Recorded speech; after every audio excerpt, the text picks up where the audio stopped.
नमस्कार विद्यार्थियों, देखिए हम विदेशी भाषा के शब्द पढ़ रहे थे और इसमें मुख्यतः अरबी भाषा के शब्द पढ़ रहे थे। ये जो शब्द पढ़े ना, अफ्रीकी, जर्मन, पश्तो, तिब्बती, स्पेनी, यूनानी और उससे पहले तुर्की, चीनी, पुर्तगाली, ठीक है, और अंग्रेजी वाले पढ़े। अंग्रेजी वाले में दो चार विद्यार्थियों के मतलब मैसेज आए थे मेरे पास में। उन्होंने ये बताया था कि जो जैसे ऑफिसर है, हॉस्पिटल है, इंजन है, ठीक है, डजन है, क्विनिन है, अब ये वाले अंग्रेजी माने या ये वाले अंग्रेजी माने, ये काफी मतलब उन्होंने पूछा भी है। तो मैंने आपको एक बात बताई थी, मैं वापस बताता हूं कि दो चार विद्यार्थियों के प्रश्न ऐसे हैं, तो मैं मान सकता हूं कि बहुत सारे विद्यार्थियों के प्रश्न ऐसे हो सकते हैं। ये जो मैंने हिंदी रूप लिखा है, इसका मतलब ये होता है कि जो अंग्रेजी का रूप है, ठीक है, वास्तव में इसे हम क्या कहते हैं, तत्सम कहते हैं। और ये क्या होता है, तद्भव होता है। अब ये तद्भव किसका है, अंग्रेजी का तद्भव है, ये संस्कृत से नहीं निकला है। और वैसे हम तत्सम की परिभाषा पढ़ते, मेरी भी मजबूरी है कि मैं तत्सम की परिभाषा पढ़ाता हूं, तो ये पढ़ानी पड़ती है कि ऐसे जब संस्कृत से हिंदी में आए उन्हें तत्सम कहते हैं। अन्यथा यदि देखा जाए तो किसी भाषा के मूल शब्द को क्या कहा जाता है, तत्सम कहा जाता है। और किसी भाषा के मूल शब्द जब हिंदी में आया है तो कुछ विकृत रूप में आया है, उसका जो विकृत बिगड़ा हुआ रूप है वो तद्भव होता है। जैसे अंग्रेजी में मूल ऑफिसर है, ये मूल है, ठीक है। मूल मतलब ये किससे बना, ये अलग है हमारे लिए, हम इसको सामान्यतः मूल ही मानकर चलते हैं। अंग्रेजी में ये किसी मतलब हो सकता है प्रीफिक्स सफिक्स कैसे ही बना होगा, हम उससे मुझे इतनी जानकारी नहीं है। तो ऐसा समझ लेना कोई अंग्रेजी की ज्यादा जानकारी रखने वाला कि सर ये मूल नहीं है, मूल कुछ और निकलेगा, ऐसा नहीं। हम इसको मानते हैं कि अंग्रेजी में ये ऑफिसर है, हिंदी में हम इसको अफसर बोलना शुरू कर दिया, हॉस्पिटल को अस्पताल बोलना शुरू कर दिया, क्विनिन को कुनैन बोलना शुरू कर दिया हिंदी में। तो क्विनिन का तद्भव होता है कौन सा, कुनैन। अब आपके मान लीजिए सामने प्रश्न आ जाता है कि निम्नलिखित में से कौन सा तत्सम तद्भव विकल्प सही नहीं है, और वहां लिख दिया जाए क्विनिन का कुनैन लिख देंगे, तो फिर कहां जाएंगे, फिर तो लिखना पड़ेगा, हमारी मजबूरी हो जाएगी वहां पर। तो इन्हें तत्सम तद्भव मान लेना। तो जहां आपने लिखा ना हिंदी रूप, इसे एक बार तद्भव लिख देना, पर ये तद्भव किसका है, अंग्रेजी वाले का तद्भव है, ये अभी संस्कृत वाले का नहीं है, पर तद्भव ये होता है। तो ध्यान रखिएगा, जो अध्ययन करवाया जाता है, ठीक है, तत्सम तद्भव के बारे में, अभी कुछ लोग बोलने शुरू हुए हैं। देखिए आप होता है ना कि मुंह निकालने शुरू हुए हैं, अब वो धीरे धीरे क्या करेंगे, ठीक है, 2 4 5 साल बाद में खुलेआम आ जाएंगे कि किसी भाषा के मूल क्या कहते हैं, तद्भव कहते हैं। क्यों? क्योंकि ऐसी बाजार में पुस्तकें चल रही है जो मतलब समय के साथ क्या कर रहे हैं, ध्यान से एकदम यदि बोल दे, आज के आज किताब बदलाव कर दे तो भूचाल आ जाएगा, लोग बोलने लग जाएंगे कि गलत हो गया, इतने सारे इन्होंने गलत पढ़ा है क्या। ऐसी स्थिति में नहीं बोला जाता है, ठीक है। मैं बोल सकता हूं, लेकिन अब मान लीजिए मैंने बोल भी दिया, ठीक है, तो फिर क्या करेंगे, तो आपको बता देता हूं, ठीक है, और मुझे कोई फर्क नहीं पड़ता बोलने में।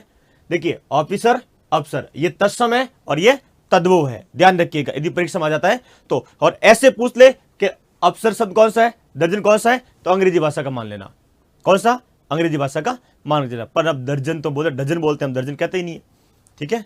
तो लिखिए भाई, ये एक बार ये लिख लेना, तत्सम तद्भव, यहां भी तत्सम हो जाएगा और ये तद्भव हो जाएगा। चलिए मुझे याद आ गया, तो कल तो मेरे जच गई थी कि अरबी भाषा के शब्दों को पूरा कर देते हैं। अब जो बात तत्सम तद्भव की आ गई है, कुछ विद्यार्थियों के ऐसे प्रश्न आ चुके हैं, ठीक है। तो देखिए आज थोड़ा सा आपको नए तरीके से कुछ चीजें मतलब कुछ और जानकारी आपको मिलेगी, देखते हैं कैसे होता है। और लिखिए, जैसे मान लीजिए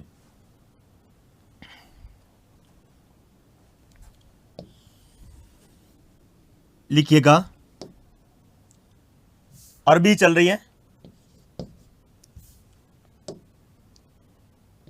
कुछ शब्द ऐसे हो सकते हैं कि देखिए वापस इसमें हो सकते हैं, तो देख लेना, बस लिखना मत दोबारा। अखबार, अखबार किस भाषा का है, अरबी भाषा का शब्द है। अखबार, अदालत, अखबार, अदालत, ये अरबी भाषा के शब्दों में आते हैं। जैसे एक शब्द चिंपांजी, अब पढ़ते हैं, ये चिंपांजी अरबी भाषा का शब्द है, किसका है, अरबी भाषा का शब्द है। गुलाम अरबी भाषा का शब्द है। जुकाम अरबी भाषा का शब्द है। एक दो पुस्तक है जो कह रही है कि ये फारसी भाषा का भी है, ध्यान रखिएगा। एक दो पुस्तक ऐसी बाजार में कह रही है कि फारसी भाषा शब्द है कौन सा, जुकाम। ये कौन सा है, अरबी भाषा का शब्द, मेरी जानकारी में यह अरबी भाषा का शब्द है। ठीक है, इस वाली के कबीर, कबीर भी अरबी भाषा का शब्द है।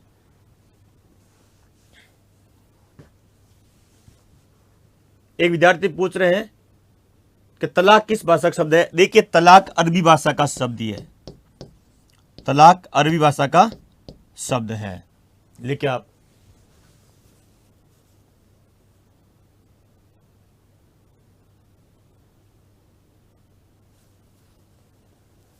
फिर और देखिए तहसील अरबी भाषा का शब्द है, जिला अरबी भाषा का शब्द है, तहसील जिला ये अरबी भाषा के शब्द है। और देखिए एक कल विद्यार्थी ने पूछा था रुस्तम किस भाषा का शब्द है। ठीक है, जब मैंने लिखा ना रस्तोगी, कब, देशज में, देशज में लिखा रस्तोगी, उसमें आता है कि रुस्तम कौन सा, तो देखिए रुस्तम अरबी भाषा का शब्द है। ठीक है, रुस्तम अरबी भाषा का शब्द है। ताजमहल,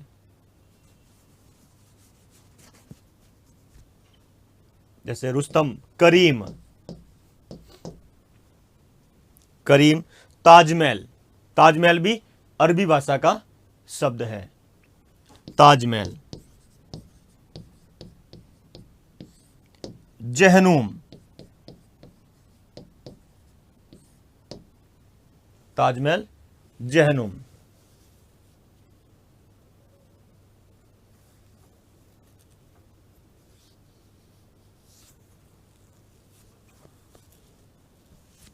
इमारत,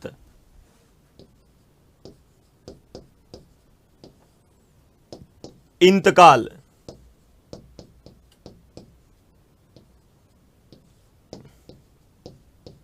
ईमान, ईमान, खरीफ। अब देखिए नुक्ता लगा सकते हैं, मैं नुक्ते से मना नहीं करूंगा आपको, पर नुक्ता लगाना ठीक नहीं होता है। जब नुक्ते की वास्तव में आवश्यकता पड़ेगी तब नुक्ता लगेंगे हम।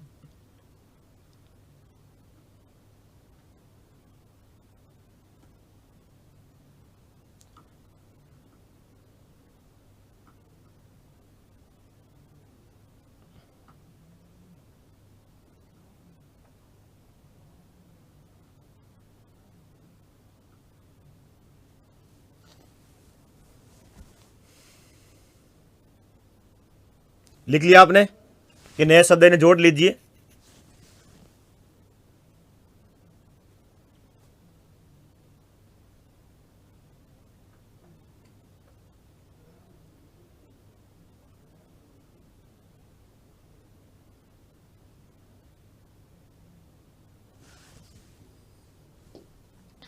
इस बार देखिए एक शब्द है, हम बार बार नाम लेते हैं, शेखावत, अरबी भाषा का शब्द है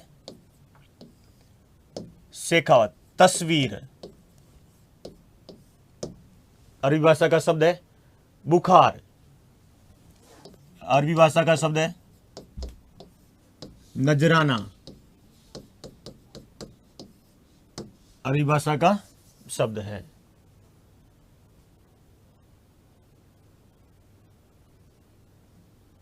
ये बोलता कबाब में हड्डी क्यों बनते हैं, तो कबाब। किला, हिंदी में गढ़ चलता है, किला। किताब, किताब, वैसे किताब मैं शायद आपको कल लिखा चुका था, एक बार देख लेना आप। दलाल, ठीक है। दुनिया, दुनिया लिखना, दुनिया चंद्रबिंदु में लगा देना, इस पर वो शब्द अशुद्ध हो जाता है, चंद्रबिंदु में लगाइएगा आप। नक्शा, मशहूर,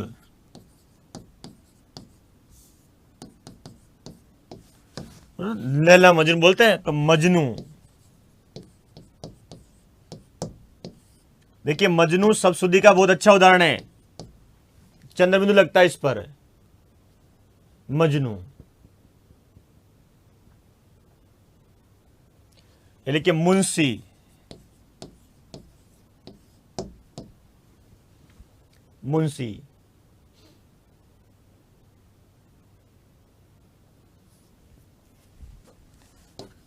खलीफा, कसाई, खलीफा, कसाई, तबादला,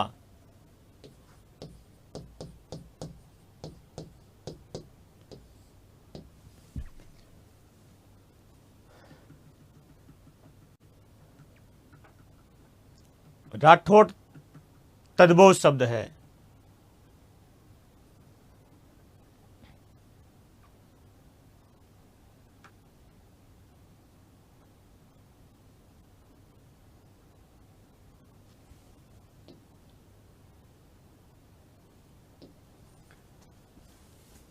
अब देखिए दौलत,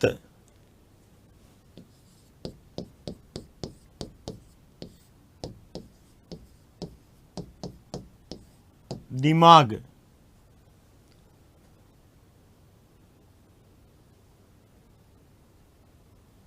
खरीफ। कोई शब्द पहले लिख दिया तो वापस मत लिखना भाई।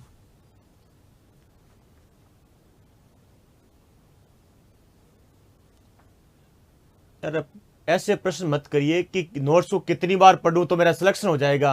ये तो आपके बुद्धि बल पर है, आपका कैचअप पावर कितना है। मुझे हिंदी में ज्यादा दिक्कत नहीं होती, मैं शब्दों को एक बार पढ़ करके बहुत लंबे समय तक याद रख सकता हूं।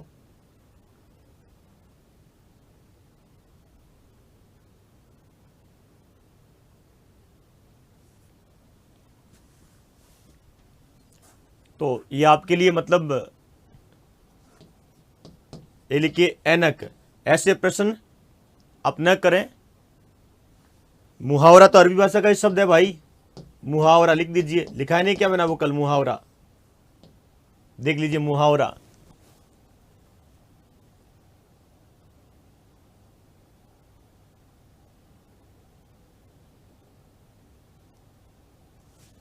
ये बुखार। कितने घंटे पढ़ना है, कितना करना है, अब आपके पास में समय नहीं है इन बातों पर विचार करने के लिए। आप जो सुना है ठीक है, अब पढ़ाई का तरीका बदलो बस आप।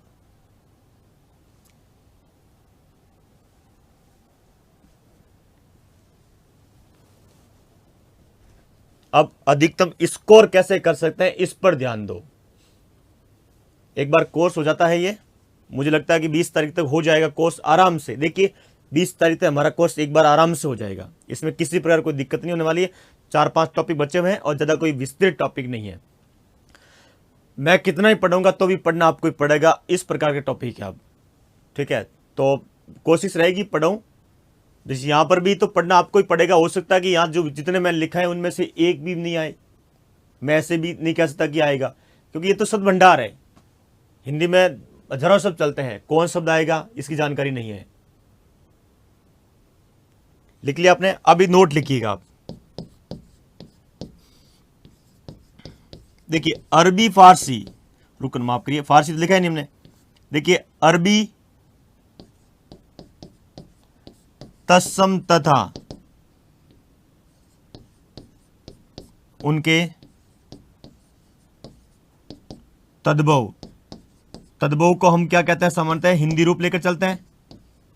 वैसे हिंदी में हिंदी शब्द पता कौन से कहा जाते हैं, जो तद्भव शब्दों से बनते हैं उन शब्दों को हिंदी के शब्द कहते हैं। हिंदी में वास्तव में देखा जाए तो हम कहते हैं ना ये हिंदी का शब्द है, वो कौन सा होता है। हो सकता है कि मैं इस बात पर, हो सकता है कि मैं इतना स्पष्ट भी नहीं हूं, और हो सकता है कोई इस बात पर प्रश्न उठा दे कि ये ऐसे क्यों ऐसे क्यों बताया। जहां तक मेरी जानकारी है, देखिए एक कहते हैं हम संस्कृत के शब्द जो हिंदी में आए उन्हें भी हम क्या कहते हैं, तत्सम कहते हैं। उनके बिगड़े रूप तद्भव कहलाते हैं। और आजकल तो यही है, वास्तव में अगले 4-5 साल में तो हो ही जाएगा, नहीं है तो। किसी भाषा के मूल को तत्सम कहा जाता है। यदि वो मूल रूप में न आकर के थोड़ा सा विकृत रूप में आया था तो विकृत क्या कहलाएगा, तद्भव कहलाएगा, और जो उसका मूल है वो क्या कहलाएगा, तत्सम कहलाएगा। ठीक। देशज जो अपने देश में उत्पन्न हुए और जिनकी व्युत्पत्ति का पता नहीं होता है, विदेशी तो हो गए, विदेशी भाषाओं से, जैसे ये विदेशी है। पर अब विदेशी में भी कुछ है जो विदेशी हुबहू नहीं आए, ठीक है, कुछ परिवर्तन के, कुछ ध्वनि परिवर्तन के साथ हिंदी में आए। जो अभी लिख रहे हैं अरबी में बहुत सारे शब्द हैं जैसे हमने लिखा ना अंग्रेजी में, जैसे लिखा ये कि अंग्रेजी में वास्तव में ये लिखे अंग्रेजी वाले इस प्रकार यही पढ़ने वाले हैं। पर हिंदी के शब्द कौन से होते हैं? हिंदी के मतलब जो तद्भव शब्द है हिंदी में, उनसे कोई शब्द बना है, वो किस में आता है? फिर हिंदी के शब्द के में आता है। फिर उसको तद्भव नहीं लेते हम, फिर हिंदी के शब्द लेते हैं उसमें। यहां देख लीजिए एक बार आप, तो यहां लिखिए अरबी रूप, अरबी रूप, और यहां लिख देना हिंदी रूप। तो अरबी रूप का मतलब ये तत्सम हो जाएगा और हिंदी रूप मतलब ये। पर अरबी रूप वाला जो शब्द है वो हिंदी में नहीं आया। हिंदी में कौन सा आया? जो उसका मतलब विकृत रूप होगा वो हिंदी में आएगा। हिंदुस्तान की हिंदी की सबसे बड़ी समस्या है, हिंदी की क्या है? हिंदुस्तान के विद्वानों की समस्या है कि कोई किसी की बात सुनता नहीं है। सब ये चाहते हैं कि जो मैं कहता हूं वह क्या होना चाहिए? सही होना चाहिए। दुनिया मेरे अनुसार चले हिंदी की। हमारे यहाँ विद्वानों में ये हो रखा है। ऐसा नहीं है कि हम एक साथ बैठ जाएं, सबके से एक सम्मेलन का आयोजन कर दें 10, 15, 20 दिन, ठीक है, उस पर मंथन करें और हिंदी में शब्दों को निश्चित कर दिया जाए। महीने 2 महीने लगते हैं, 3 महीने लगेंगे, कोई फर्क नहीं पड़ेगा, उससे साल भर लग जाएगा।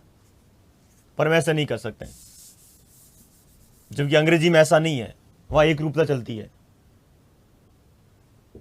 जैसे देखिए, सामान्यतः ऐसे शब्द जिनके साथ में क्या होता है, अरबी में जो विसर्ग के साथ चल रहे थे, अरबी में जो शब्द विसर्ग के साथ चल रहे थे, अरबी में जो शब्द विसर्ग के साथ चल रहे थे, वे हिंदी में सामान्यतः आ के रूप में आए। जैसे कबीला शब्द हम पढ़ते हैं अरबी का है, ठीक, किसका है? अरबी का है। पर अरबी में मूल वास्तव में कबीला है। क्या है? कबीला विसर्ग के साथ लिखा जाता है अरबी में, ठीक है। और हमारे यहां पर क्या है? कबीला है। मतलब कबीला है ऐसी ध्वनि आती है अरबी वाले में, और हमारे यहां पर कबीला ध्वनि आती है। हमने कबीले ने अपना कर कबीला अपनाया, तो हम कहते हैं कबीला तद्भव रूप में आया हुआ है। तो अरबी भाषा का जो तद्भव रूप है, अरबी शब्दों का तद्भव रूप है, वो ये कौन सा है? कबीला है। वास्तव मूल कौन सा है? कबीला है। तो हमने ध्वनि परिवर्तन करके हिंदी में लिया, किसको? कबीले को। इसके बाद देखिए एक शब्द और है, जैसे इनाम। अरबी में ये ध्वनि आती है, कौन सी? इनाम। और हम हिंदी में क्या बोलते हैं? इनाम। तो इनाम ही अरबी में नहीं है, कुछ ध्वनि परिवर्तन के साथ हिंदी में आया, कौन सा? इनाम। इसी तरह से देखिए कायदह, और हम क्या बोलते हैं? कायदा। तो अंत में जो शब्द आवाल हैं उनमें सामान्यतः यही है, यही है। इस और देखिए तबला, तबला, तबला, तबला। एक और देखिए नुक्ता, यहां पर क्या आता है? नुक्ता। देखिए हम साफ नहीं कर, देखिए साफह, साफा, साफा पहनते हो तो साफह, साफा। और देखिए एक यही बोलते हैं सिक्कह। अरबी में जो ध्वनि सिक्कह है वह हिंदी में किस रूप आ गई है? सिक्का आ गई है। तो ये शब्द कौन से हैं? ये शब्द कौन से हैं? अरबी भाषा के हैं, पर मूल में नहीं है, ये विकृत रूप में। तो इनको हम क्या कह सकते हैं? तद्भव कह सकते हैं। क्या कह सकते हैं? तद्भव कह सकते हैं। किसके? अरबी के तद्भव कह सकते हैं हम इन्हें। और देखिए साहिब बोलते हैं, किसमें? अरबी में ध्वनि क्या आती है? साहिब की। और हमारे यहां पर ध्वनि क्या आ रही है? साहब की आ रही है। क्या आ रही है? हम साहब बोलते हैं, वहीं पर क्या बोलते हैं? साहिब। इसलिए देखिए अब कुछ लोग, जैसे मतलब मैं जिन लोगों को जानता हूं, जैसे मतलब ये सीमांत क्षेत्र वाले हैं, ठीक है, अधिकतर जो मतलब अच्छे मतलब जो व्यक्ति क्या बोलूं मैं, जानकार हैं, ठीक है, मैंने उसको कई बार साहिब बोलते हुए सुना है। बोलते हैं साहिब, इस तरह से बोला जाता है। और देखिए अरबी में जो शब्द कमीज है उसको हम लोग क्या बोलते हैं? कमीज के रूप में ले लिया। वैसे हम लोग यहां पर कमीज ही बोलते हैं। जैसे मैं मतलब जहां से जैसे मैं हूं, मेरे यहां पर कमीज ही बोला जाता है, पर हिंदी में देखते हैं तो वो कमीज रूप आता है। किस में आता है? कमीज रूप में इसको लिख देते हैं। और देखिए मैंने ऊपर लिखा दिया मैंने आपको फिर अभी कल एक विद्यार्थी का प्रश्न था, उस वजह से मैं लिखा रहा हूं, हो सकता है कहीं और। देखिए अरबी में मौसम की ध्वनि वाला शब्द हिंदी में किस रूप में आ गया, मौसम में आ गया। तो मैंने आपको लिखा है, ये देखिए यहाँ लिखा था, कहाँ, यहाँ पर देखिए मौसम। तो ये मौसम तद्भव रूप में ले सकते हो, पर है तो अरबी का ही, है तो अरबी का ही, तो मौसम मौसम।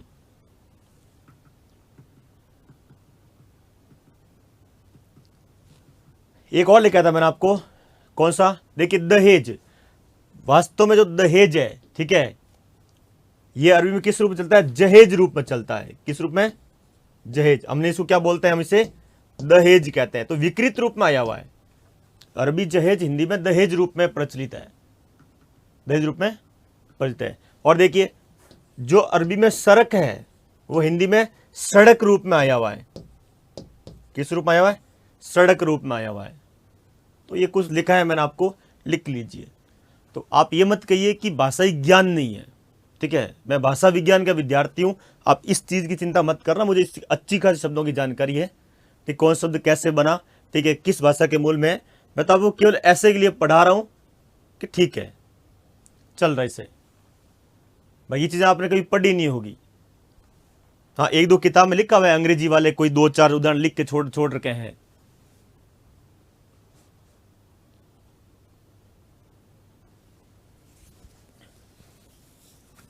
कल मैंने पुर्तगाली में लिखे थे आपको, तुर्की में सब लिखे थे, वे तो तद्भव रूप में लिखा, आधे से ज्यादा तद्भव रूप में लिखा रखे हैं, उसके मूल में लिखा है नहीं, आप तुलना करके लिखा है नहीं।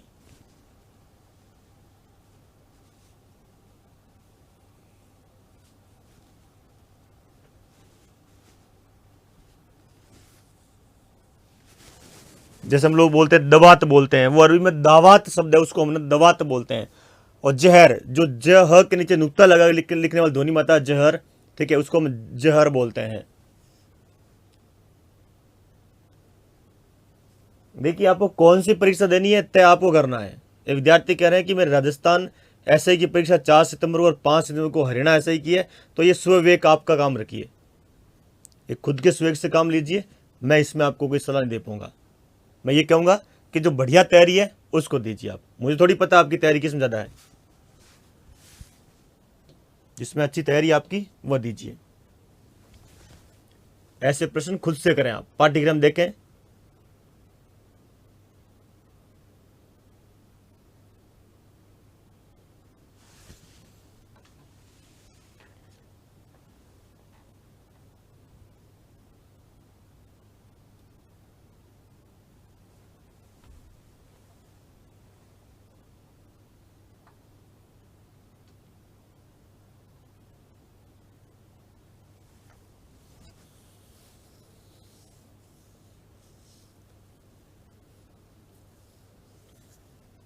लिख लिया मैं, संत का कोई स्त्रीलिंग नहीं होता है,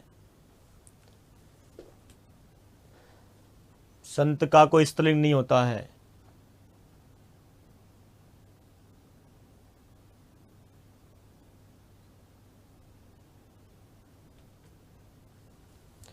तो देखिए लिख लिया आपने।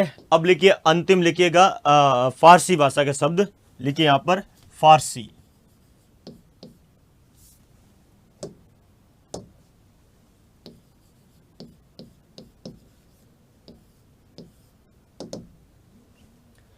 फारसी में देखिए ये जो अरबी शब्द है ये खुद किस भाषा का है, फारसी भाषा का है।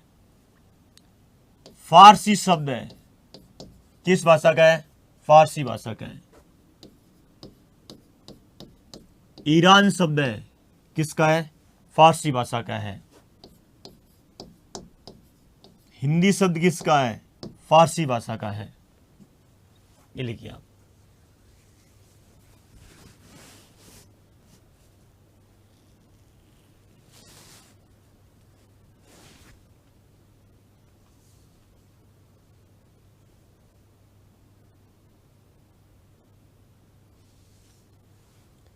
एक और है जिसे आप लोग रुकिए, एक देखिए सिकंदर, चलिए तो ठीक है, पर जिसे आप पंजाब शब्द कहते हैं, कुछ जगह पर यह लिखा जाता है कि पंजाब, ठीक है, पंचधन आब से बना है। किससे बना है, पंचधन आब से बना है पंजाब। मुझे बताइए पंच शब्द को क्या इस रूप में लिखा जाता है संस्कृत में? क्या संस्कृत में पंच शब्द को हल चिन्ह के साथ लिखा जाता है क्या? पहले तो आप ये पता करिए, ठीक है। या हम इस रूप में लिखते हैं किसमें? पंच, ठीक है। पंचदन यदि आप आब लेते हैं, चलिए मैं आपको इसमें फारसी में लिखा रहा हूं और ये लिख लेना, ठीक है। हिंदी शब्द सागर के अनुसार पंजाब किसका? फारसी भाषा का शब्द है। और इसको हम क्या करते हैं? संधि में पढ़ लेते हैं। किस पढ़ लेते हैं? इसको हम संधि में पढ़ते हुए चलते हैं। आबकारी,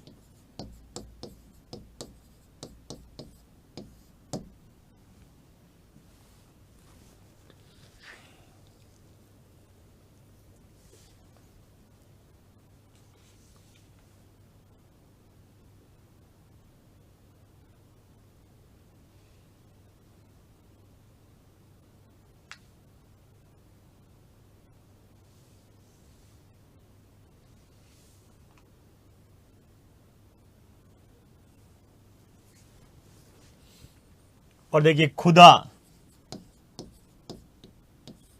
खुदा, शिकार, ये लिखिएगा प्याज, प्याज, प्याज खाते हैं आप? खाते ही है। नमक, नमकीन, ये फारसी भाषा का शब्द है। नमक, नमकीन, नमकीन खाते हो? और जो उब जाते हैं फिर की जात में सब्जी, सब्जी।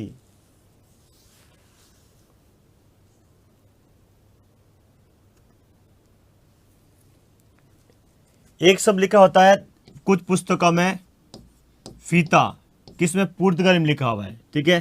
फीता फारसी। बंदरगाह, बंदरगाह फारसी। शेर फारसी भाषा का, हिंदी में तो सिंह चलता है, संस्कृत में तो सिंह वाला है।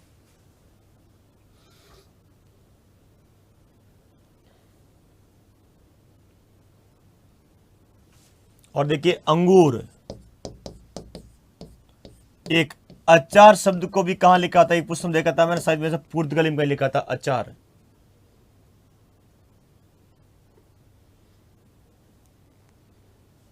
अचार।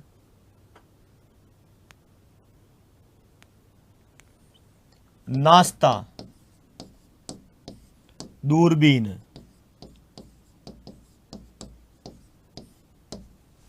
नाश्ता, दूरबीन।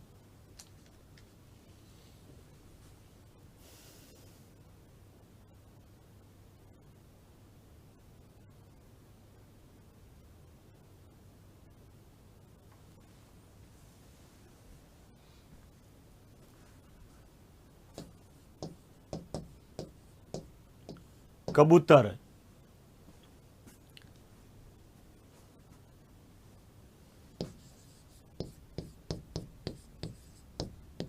खरगोश,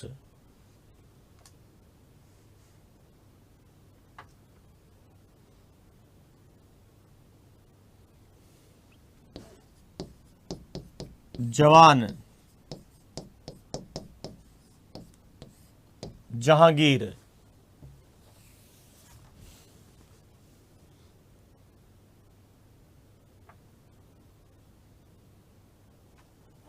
एक और जो सबसे दिन पढ़ा था हमने, चार दीवारी।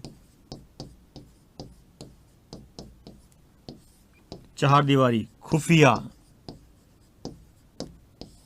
बोलते हैं खुफिया एजेंसी, तो एजेंसी अंग्रेजी वाला आ जाएगा, खुफिया इसका आ जाएगा।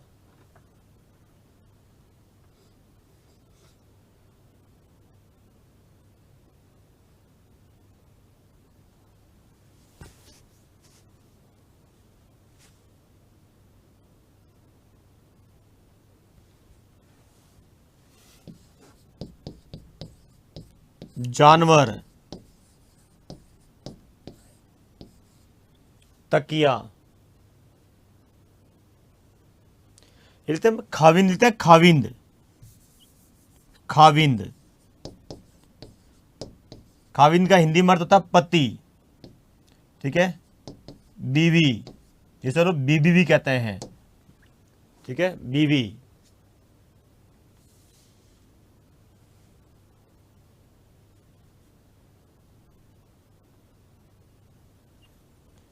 बीवी है तो फिर शादी भी होगी, शादी।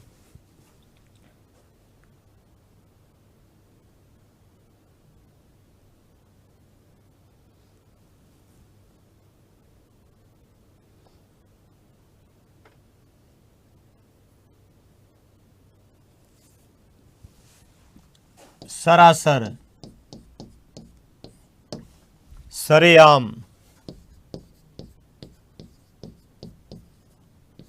सरे बाजार,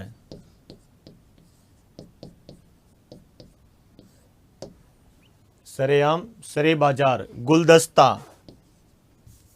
गुलदस्ता इस्तीम आएगा भाई।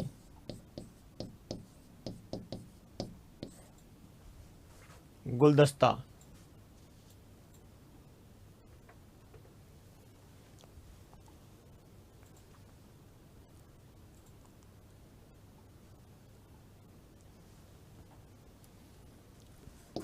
मुगल,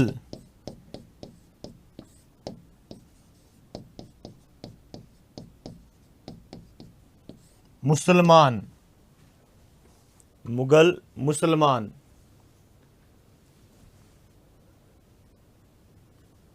अखबार पढ़ा चुका हूं,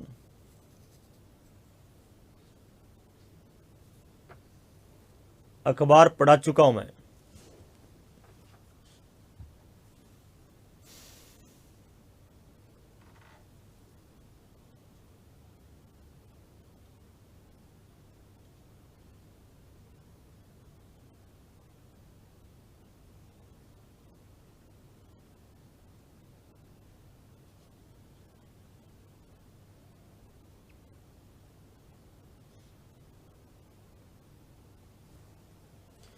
लिख लीजिए आप।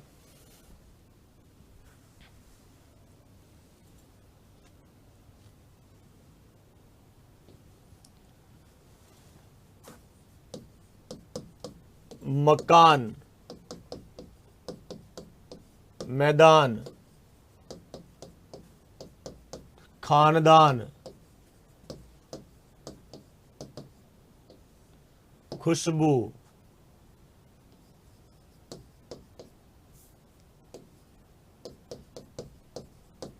खुशनुमा, किस्ती नुमा, किस्ती यानी नाव, किस्ती नुमा, किले नुमा, किले नुमा। ये किसका है? फारसी भाषा का शब्द है।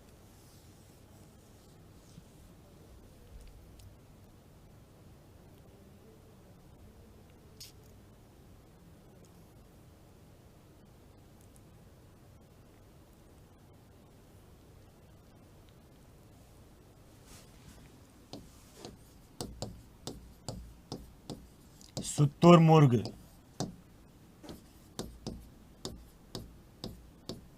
सितारे हिंद, सितारे हिंद।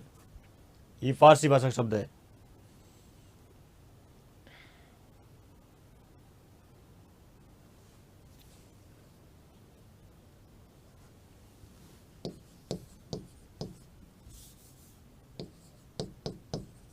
शाम,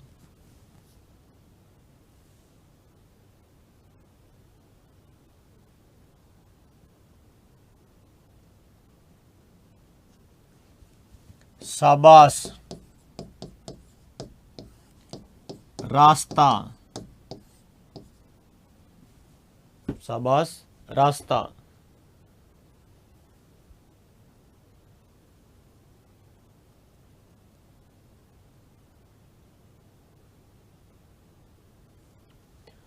कौन सा पूछ रहे? खून, खून यही का है, फारसी का है। खून, ख्वाजा, खून, ख्वाजा।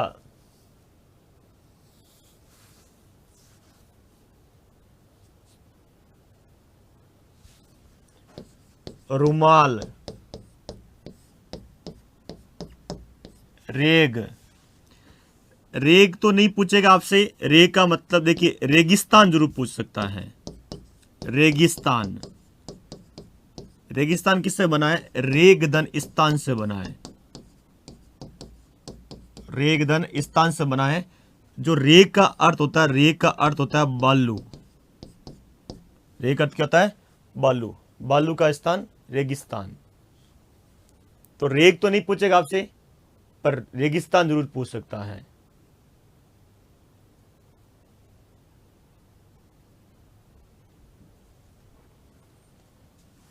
तुर्की, इसको भी लिख देना आप। तुर्की खुद शब्द किसका है? फारसी भाषा का है। देखिए भाषाओं के जब नाम आए तो अरबी, फारसी, ठीक है, ईरानी कह सकते हो, हिंदी, ठीक है, पंजाबी, पंजाबी तो पंजाब ई हिंदी का प्रत्यय हो जाएगा, ठीक है, तुर्की, ये फारसी भाषा के शब्द हैं।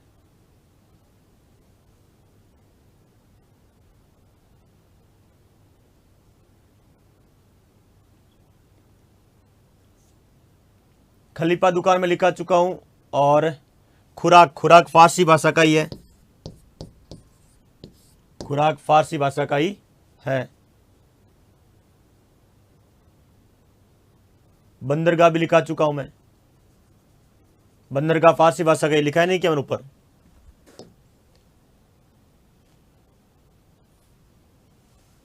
ये लिखा, बंदरगाह लिखा हुआ, ये रहा, फारसी भाषा शब्द है।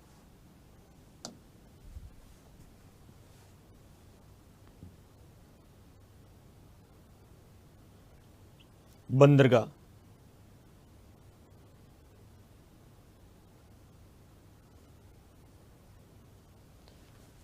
ये लिखिए सिपाही।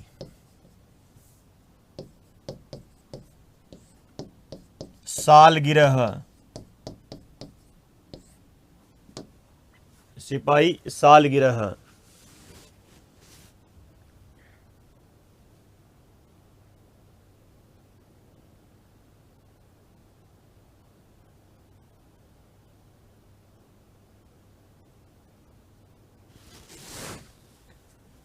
और क्या बोलते हैं? राहगीर। राहगीर यहां पर आ जाएगा।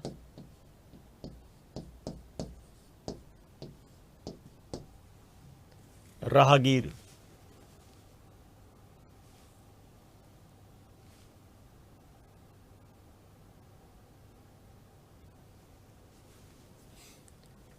चलिए लिख लीजिए आप एक बार, और यहां पर नोट लिख दीजिए।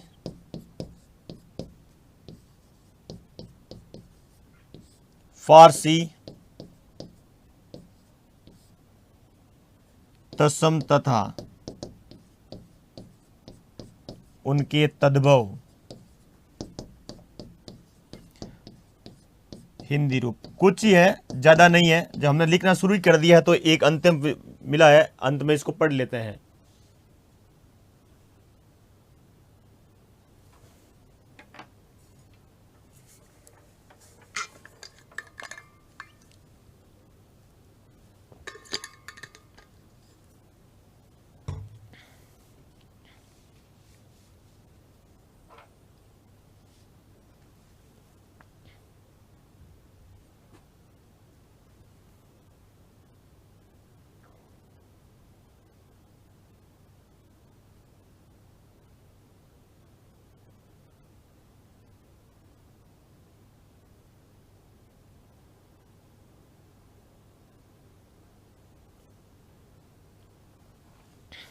देखिए यहां लिखिए फारसी रूप,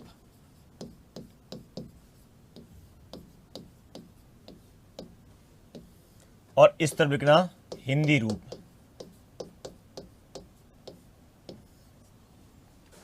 कुछ शब्द यहां पे लिख दीजिए, फारसी रूप,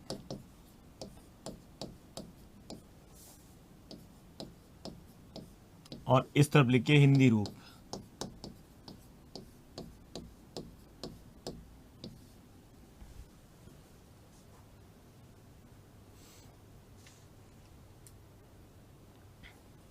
जैसे फारसी में, जैसे अरबी की तरह विसर्ग वाले देख खाका है, वो हिंदी में खाका रूप में आ रखा है, नहीं बोलते हैं? ठीक है, इसका खाका तैयार कीजिए, हम बोलते हैं ऐसे। और जो काका रूप में है वो किस रूप में आ गया? काका रूप में आ रखा है। किस रूप में आ रखा है? काका रूप में आया हुआ है। एक शब्द है कि सितारह। वो हिंदी में किस रूप में आ गया है? सितारा रूप में आया हुआ है। सितारा रूप में हिंदी में आया हुआ है।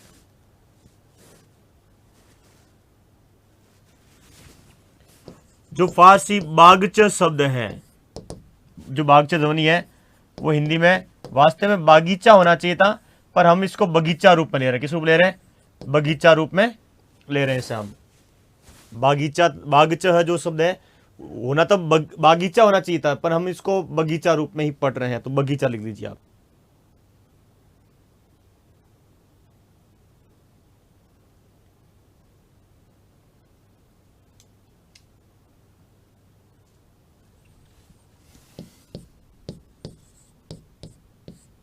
जो नकारा रूप है वो हिंदी में से हमने क्या लिया? नकारा रूप में ले रहे हैं हम।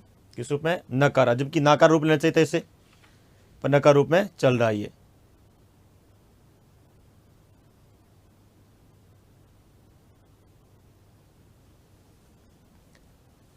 जो फारसी में लफंग शब्द है, हम हिंदी में किस रूप ले रहे हैं? लफंगा रूप ले रहे हैं, लफंगा के रूप में ले रहे हैं। जो सफेद शब्द के रूप में है उसको हम सफेद के रूप में ले रहे हैं। मैं हिंदी में इस रूप में आया हुआ है, विकृत रूप में, और जो सफेदा रूप में आया हुआ है वह सफेदा रूप में आया हुआ है। तो ये सब पढ़ते हम फारसी में ही है, पर हम इसके तद्भव रूप में इसको ले सकते हैं कि तद्भव रूप में ही है।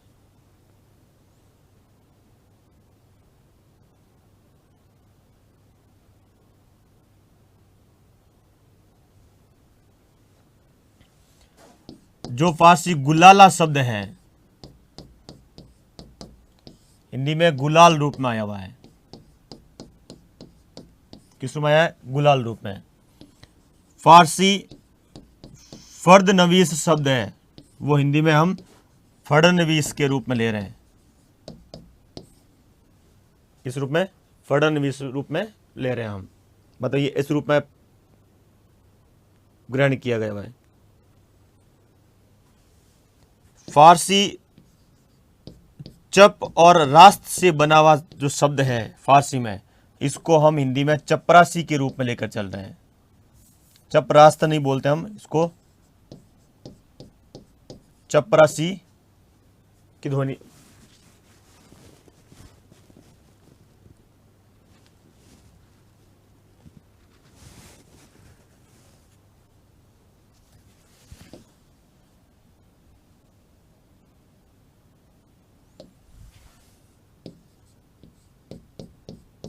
फारसी नगारा हिंदी में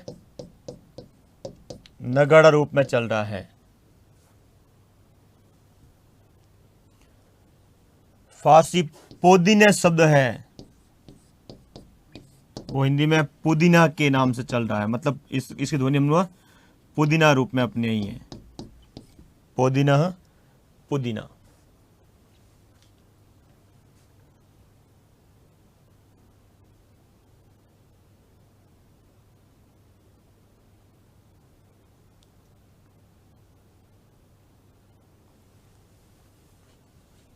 फारसी में जो बब्बर है, केवल देखिए बब्बर है, हमने इसको बब्बर बोला है। बब्बर, बब्बर शेरी फारसी का ही है, शेरी फारसी का, बब्बरी फारसी का, पर फारसी में बब्बर रूप लिया, वो बब्बर के रूप में चल रहा है।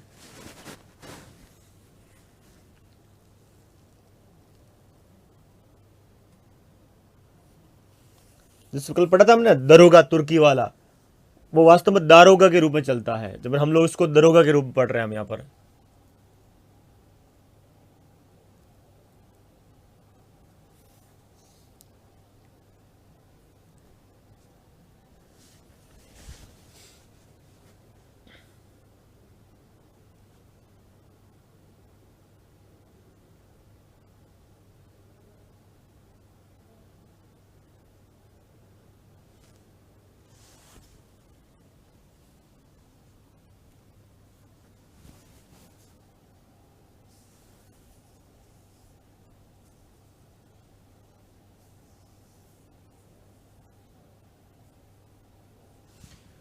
और पढ़ना पड़ेगा भाई आपको, तो लिख लिया आपने तो एक बार वापस देख लीजिए। यहाँ शुरू किया नाम है अखबार, अदालत। अरबी के कुछ तत्सम रूप में चलने वाले शब्द भी आपके सामने आ गए। तो हिंदी ने शब्दों को अपनाया है, पर विकृत रूप में बहुत ज़्यादा अपनाया है। मतलब केवल आपको एक मतलब सामने दिया कि इस प्रकार शब्द को याद रखोगे तो याद रह जाएंगे। देखिए अलग से कबीला यदि आपको याद रहता है तो फिर कबीला याद रखने में कोई दिक्कत नहीं होगी आपको। और ऐसे शब्द भी है, जैसे देखिए अचार, ठीक है, वो कहाँ गए, एक और मैंने कहा फीता। बहुत सारी पुस्तकें हैं जो बताती है कि पुर्तगाली है। मैंने आपको कहाँ लिखाया, यहाँ लिखाया फड़नवीस है वो,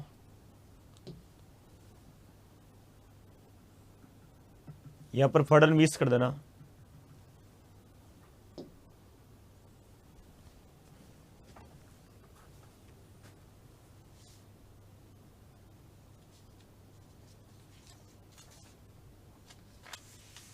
चलिए हमारा विषय तो ये पूरा होता है।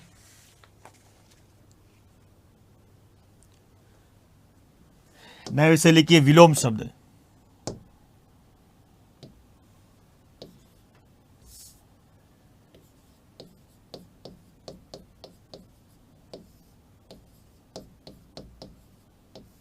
विलोम शब्द।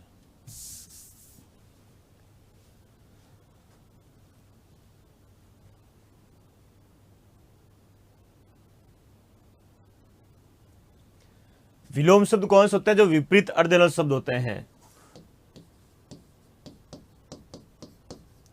देखिए विलोम शब्द उन शब्दों को कहते हैं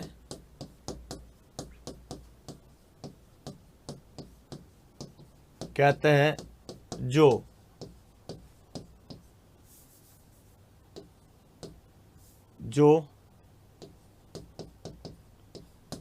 शब्द के अर्थ का विपरीत अर्थ देते हैं। शब्द के अर्थ का विपरीत अर्थ देते हैं।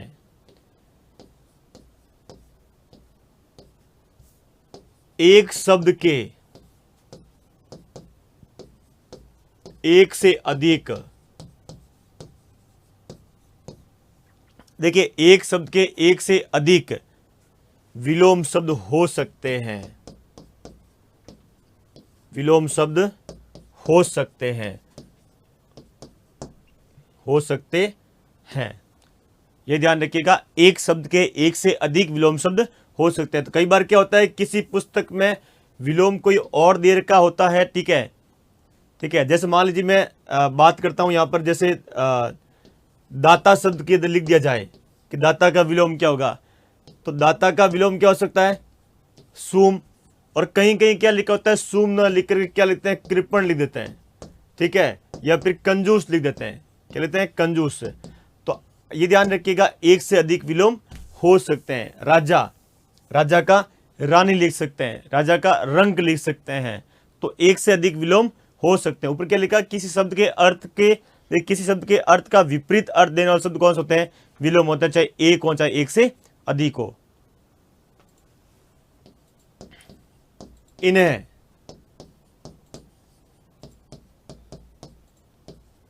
प्रतिलोम शब्द भी कहा जाता है। इन्हें प्रतिलोम या प्रतिलोमार्थक शब्द भी कहा जाता है। रचना, देखिए विलोम शब्द की रचना कई प्रकार से होती है। हम रचना के अनुसार पढ़ेंगे तो विलोम शब्द काफी हद तक हम पढ़ पाएंगे। देखिए विलोम शब्द की रचना सामान्यतः उपसर्ग जोड़कर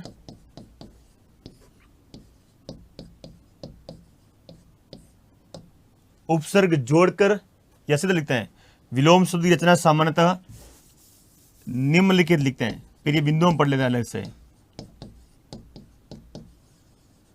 सामान्यतः निम्नलिखित प्रकार से की जाती है। हुई नहीं है, की जाती है, ध्यान रखिएगा, हुई तो अलग है, की जाती है।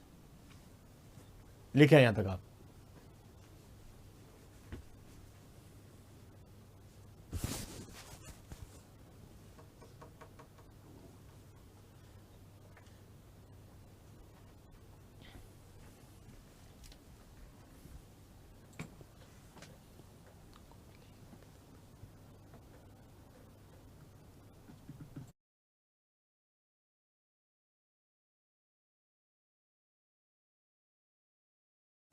देखिए सिलेबस मुश्किल से 20 तारीख तक का बचा है, उसके बाद आपका पूरा हो जाएगा। और सिलेबस पूरा हो जाएगा तो मैं सर को कोशिश करूंगा, मतलब सर ने कहा भी है वैसे भी, तो इनसे संबंधित कुछ प्रश्न मतलब पिछली भर्ती परीक्षा में पूछे गए वे आपके सामने लाने जरूरी हैं। मैं ले आऊंगा अपना आप, तो उससे क्या है कि आपका कॉन्फिडेंस बहुत ज़्यादा बढ़ जाएगा। मैं बढ़ा दूंगा, आप मस्त रहे इसमें। आप बस पढ़ना आपको पड़ेगा। कह दूंगा कि कल उस टॉपिक पर चर्चा करेंगे तो उस टॉपिक पर करेंगे फिर हम, तो फिर वो टॉपिक पूरा पढ़ना होगा आपको।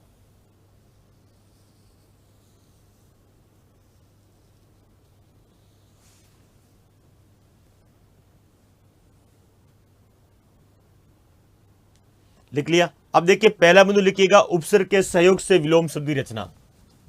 या पहला बिंदु लिखिएगा, उपसर्ग के सहयोग से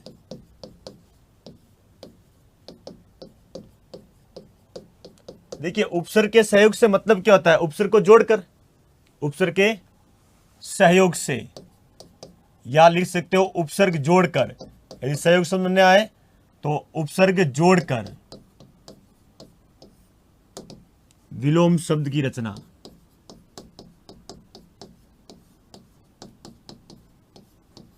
विलोम शब्द की रचना, तो उपसर्ग के सहयोग से कहिए या उपसर्ग जोड़ पर कहिए।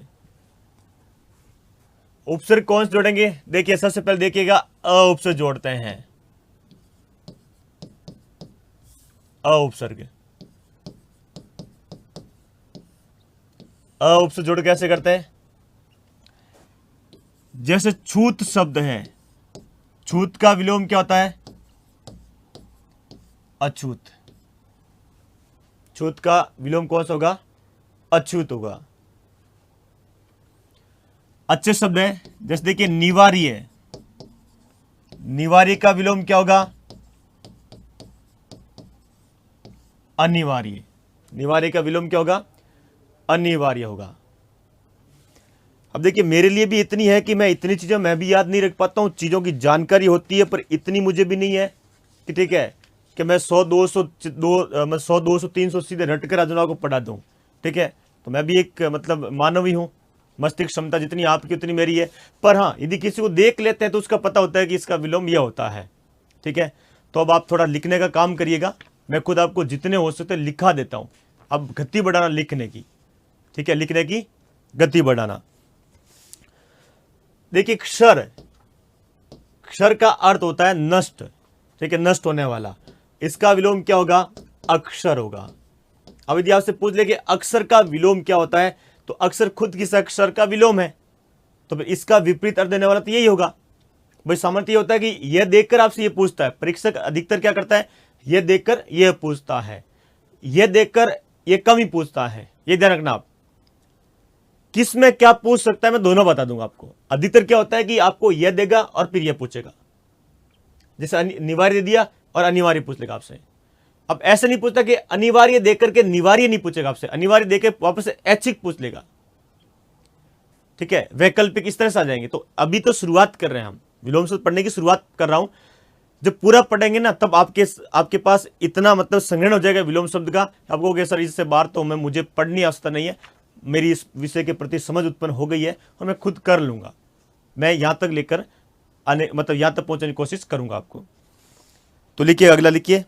अब देखिए चेतन, अब फिलहाल तो मैं यही कह रहा हूं कि चेतन का एक ही विलोम नहीं होता है, चेतन का अचेतन लिखते हैं हम, तो अ उपसर्ग जोड़कर विलोम बना सकते हो। अब चेतन का जड़ भी लिख सकते हैं अपन।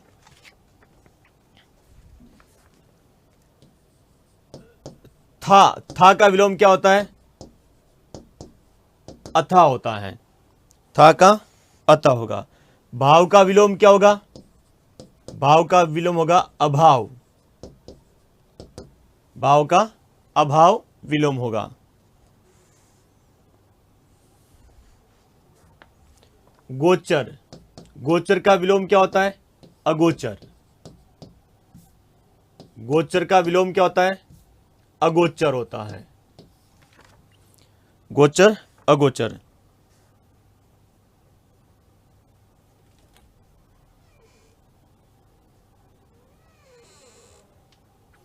निरुद्ध, निरुद्ध का विलोम क्या होगा? अनिरुद्ध होगा। निरुद्ध का विलोम अनिरुद्ध होगा।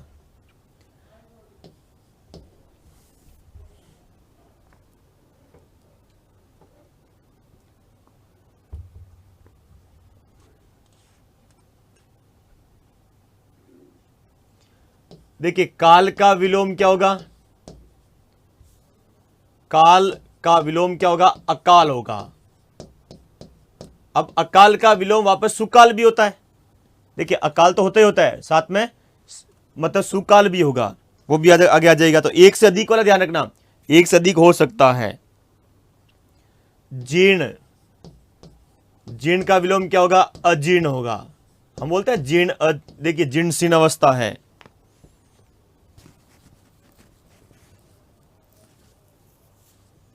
नश्वर, नश्वर का विलोम क्या होगा? अनश्वर होगा।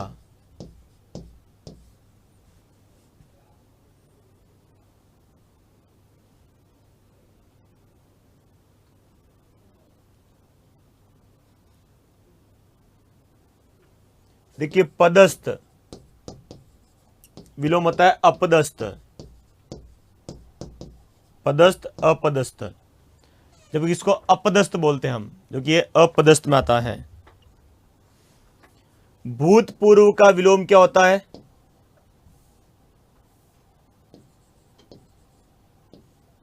देखिए भूतपूर्व क्या हो जाएगा? अभूतपूर्व। भूतपूर्व का अभूतपूर्व होगा। लिखे आप इन्हें।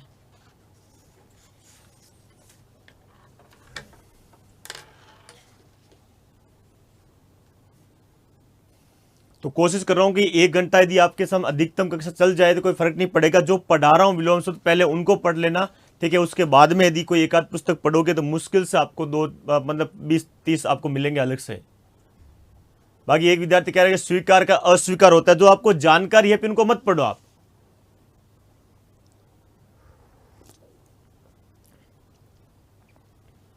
अब जैसे मैं कहूं खाद्य का विलोम क्या होता है, आपके अखाद्य होता है।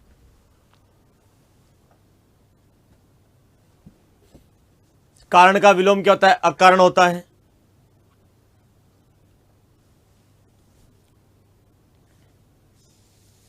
अब बोल दो पवित्र का विलोम क्या होता है, तो आप कहेंगे सर अपवित्र होता है। तो जो विलोम से आपको पता है उन्हें आप छोड़ दीजिए, कुछ आपको महत्वपूर्ण लगते हैं उन्हें पढ़िए आप।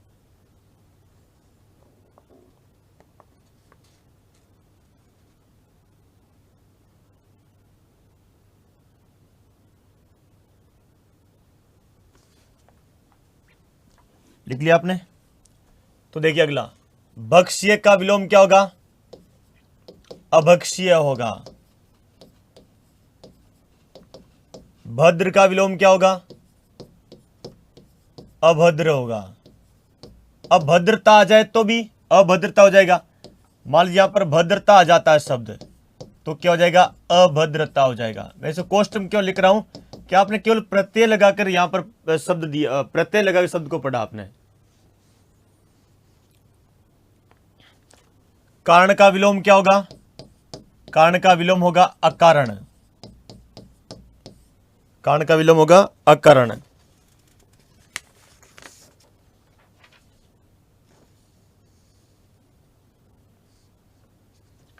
विराम का विलोम, विराम का विलोम होता है अविराम।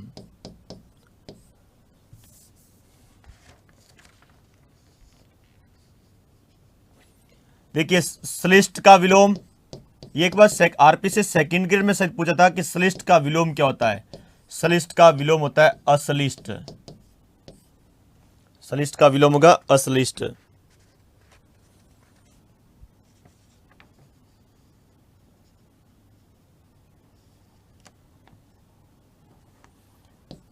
मंगल का विलोम क्या होता है आप जानते हैं, अमंगल होता है। फिर भी लिख लीजिए आप।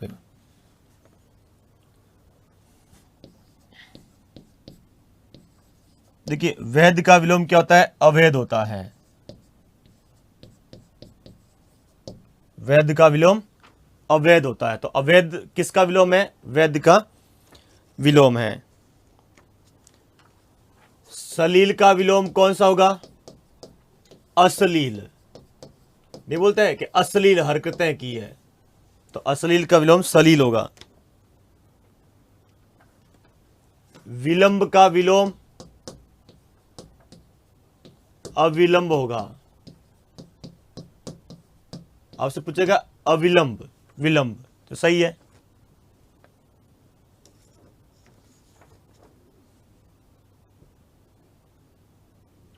ये देखिए थोड़ा महत्वपूर्ण भी है। ज्ञेय का विलोम होता है अज्ञेय।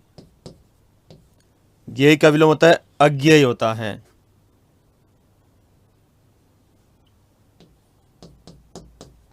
शांत का विलोम अशांत होगा।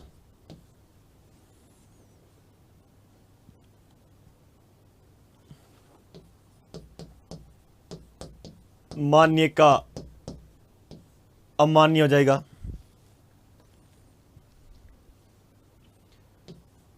बस हो गया। हित का अहित हो जाएगा। ये आपको आता है, आपको जानकारी है। ज्ञान का विलोम अज्ञान होता है, यह भी आपको आता है।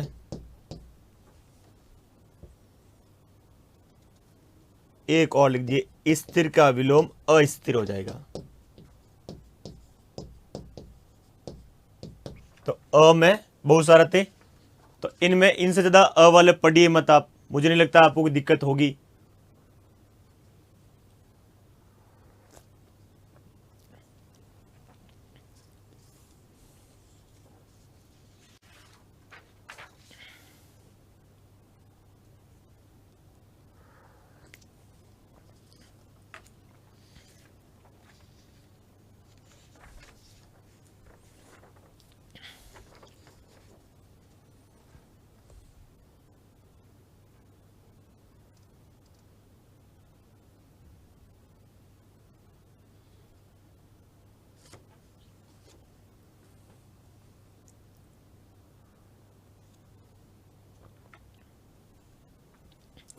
लिख लिया, यहां तो ठीक है, सामान्य स्थिति है। अब जो लिखाना जा रहा हूं बहुत महत्वपूर्ण है, अति महत्वपूर्ण कर दीजिएगा।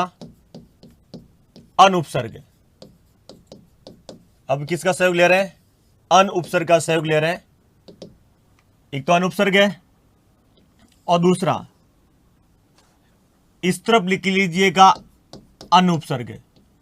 अब है क्या इसमें, एक तरफ न आधा और एक तरफ न पूरा है, दोनों के सही से लीजिए, आप साथ पढ़ लीजिए। यह जो अनुपसर्ग है यह किन शब्दों के पहले जुड़कर उनका विलोम बनाता है। देखिए स्वर से, देखिए स्वर से शुरू होने वाले, स्वर से शुरू होने वाले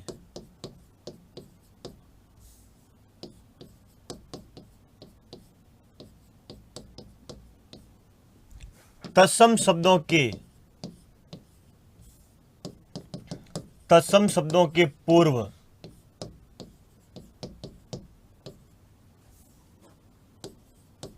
जुड़कर क्या बनाते हैं, उस शब्द का विपरीत अर्थ वाला शब्द बनाते हैं। वो बनाता है, अब देखिए अन, व्यंजन से शुरू होने वाले। अब यह स्वर से शुरू होने वाला पहले नहीं जुड़ता, ये वाला व्यंजन से शुरू होने वाले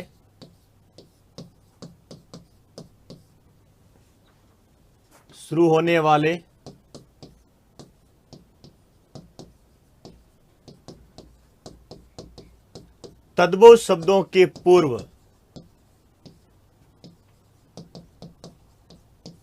जुड़कर विलोम बनाते हैं। कौन सा बनाता है? अन बनाता है।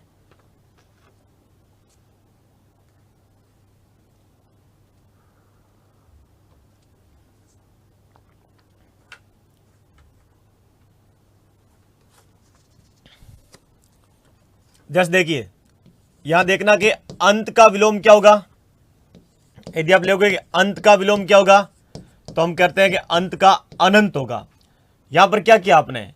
देखिए, आपने यही किया कि अंत लिखा आपने, ठीक है। अब अंत के साथ में आपने अन जोड़ करके वापस क्या जोड़ दिया है? अंत। देखिए, लिख दिया हुआ।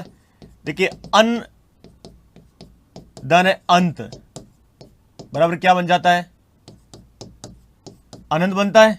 देखिए, न के साथ क्या आएगा? ये अ आएगा। न है, न के साथ क्या आएगा? अ आएगा। अ का कार्य क्या होता है? इस हल चिन्ह को हटाना, ये देखिए, हटा देगा और अ हल चिन्ह हटेगा तो न पूरा हो जाएगा और क्या बन जाएगा? अनंत। तो स्वर से शुरू होने वाले तत्सम शब्द हैं, उनके पहले अन उपसर्ग जुड़कर उनका विलोम विपरीत अर्थ वाला शब्द बनाते हैं।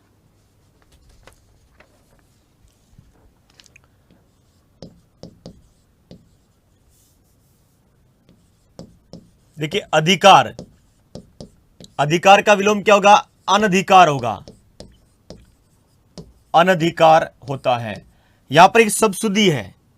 शब्दशुद्धि यह है, कई बार क्या करता है परीक्षक आपसे यह पूछ सकता है, कैसे? निम्नलिखित में से कौन सा विलोम युग्म अशुद्ध है? शब्द और विलोम युग्म क्या है? अशुद्ध है। मान लीजिए विलोम युग्म आपको अशुद्ध पूछ ले और यह स्थिति आ जाती है कि अधिकार का विलोम अनधिकार लिख के दे दे, इसको गलत कर देना। क्या करना है? गलत करना है। अधिकार का अनाधिकार नहीं होता है, तो फिर क्या होगा? अनधिकार होगा। अधिकार के पहले अन उपसर्ग जुड़ेगा, तो यहां पर देखिए अन जुड़ेगा तो न के साथ में हल चिन्ह है, अ जुड़ेगा तो हल चिन्ह हट जाएगा, तो न पूरा बन जाएगा। तो क्या बनेगा? अनधिकार बनेगा, अनाधिकार नहीं बनेगा। क्या नहीं बनेगा? अनधिकार। ऐसा अक्सर कर सकता है, तो यह आपको जानकारी होनी चाहिए कि अधिकार का अनाधिकार नहीं होता है। यदि अधिकार अनाधिकार दे दे, अधिकार अनाधिकार, तो उसे गलत कर देना है। यदि विलोम शब्द ने उसने शब्दशुद्धि डाल दी, बिल्कुल कर सकता है, स्वतंत्र है परीक्षक, कुछ भी कर सकता है। वह अधिकतर नहीं करता है, लेकिन थोड़ा सा दिमाग लगाने का, देखिए थोड़ा दिमाग लगाए तो बिल्कुल कर सकता है। तो विद्यार्थी क्या रट कर जाते हैं, तो रटा हुआ काम नहीं था। चीजों को समझ लीजिए आप, रटा तो है ही।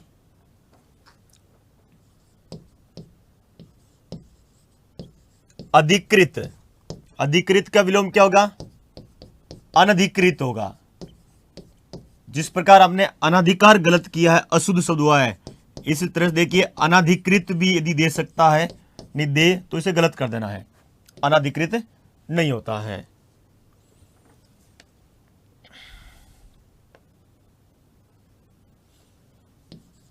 अब देखिए, अंतिम, जो अंत था अनंत हुआ, तो अंतिम क्या हो जाएगा? अनंतिम हो जाएगा। अब आप कहोगे सर इसका तो शुरुआत भी होता है, ठीक है, प्रारंभिक भी होता है, होता हो, वो तो एक से अधिक हो सकता है।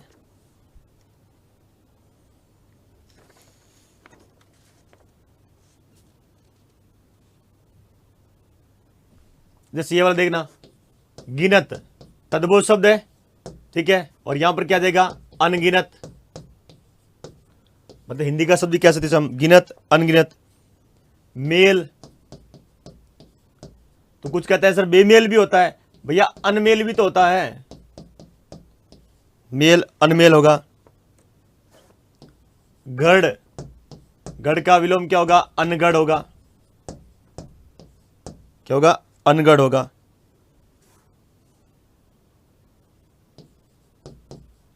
चाह विलोम कौन सा होगा? अनचाह होगा।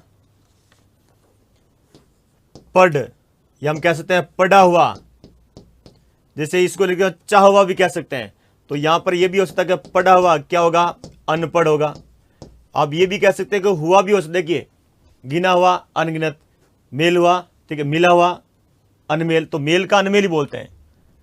तो कुछ पुस्तकों में केवल क्या लिखा मिलेगा आपको, पढ़ का क्या लिखा मिलेगा, अनपढ़ मिलेगा, और कुछ में पढ़ा हुआ क्या मिलेगा, अनपढ़ मिलेगा। यहां से आने की कमी संभावना है, यहां से प्रश्न मतलब प्रश्न बनने की संभावना यहां पर है। अन को ठीक से पढ़ लेना, इसे मैं स्टार लगा देता हूं, इस ठीक से पढ़ लेना।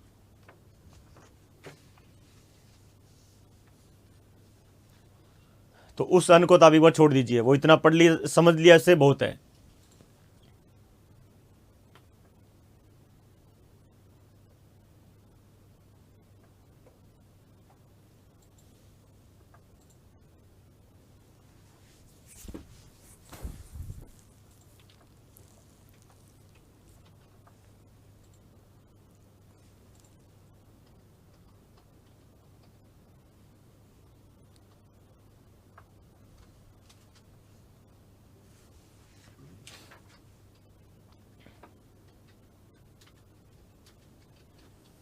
अब लिखें, अब आप लिखने का काम करें कि सिलेबस तो आपका लगभग पूरा हो चुका है, ठीक है। ये तो मैं आपको इसलिए पढ़ा रहा हूं कि ताकि आप मेहनत कम करें, मैं आपका सहयोग कर हम आपका सहयोग कर रहे हैं कि मतलब आप इसको एक बार पढ़ लीजिए, दोबारा पढ़ने की आवश्यकता नहीं होगी। मैं कोशिश कर रहा हूं विलोम शब्द मैं आपको पूरे लिखा दूं काम के।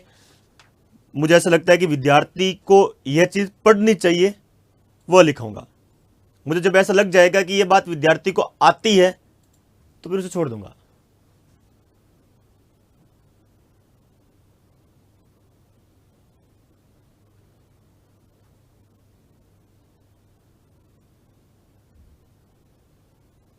पीडीएफ तो क्या उपलब्ध कराएं, आपके पास पड़ी है ना पहले से, बहुत सारी किताब पड़ी है। एक दिन ना लिखने की आदत जब तक नहीं होगी ना, मेहनत चाहिए, पढ़ाई में मेहनत, पढ़ाई मेहनत मांगती, ध्यान रखना। आप हिंदी के लिए 1.5 घंटा, अब ये काम करो, अगले 4 दिन हिंदी के लिए केवल 1.5 घंटा ही दो, आप फिर दो 1.5 घंटा ही दो, बाकी पूरा समय काम ले लो। विलोम से तो पढ़ा रहा हूँ, विलोम से तो पढ़ा रहा हूँ, उनको पढ़ लीजिए आप। अरे मैं बैठा हूँ, आपको मस्त रहिए, यहाँ आपके लिए खड़े हैं, तो आपको हिंदी में कंपटीशन मान लीजिए जो पढ़ रहा ना कक्षा, उसमें बहुत कम रहेगा कंपटीशन। आपका कंपटीशन हो गया जीके वाला, उसमें जो स्कोर करेगा वो निकलेगा। ये तो मैं आपको पहले ही कह रहा हूँ कि 170-80 तो आपके आम विद्यार्थी के आने वाले नंबर हैं। किसमें, यहाँ पर। अभी जब जब आपके सामने आएंगे मतलब प्रश्न कैसे आता है, ठीक है, उत्तर कैसे हल करना होता है, ये मैं आपको सारा अभ्यास कराने वाला हूं। तो मैं आपको दूंगा कि पहले आप आज संधि तैयार कर आइए, ठीक है, हम संधि पर पूरा विचार करेंगे। यहां पर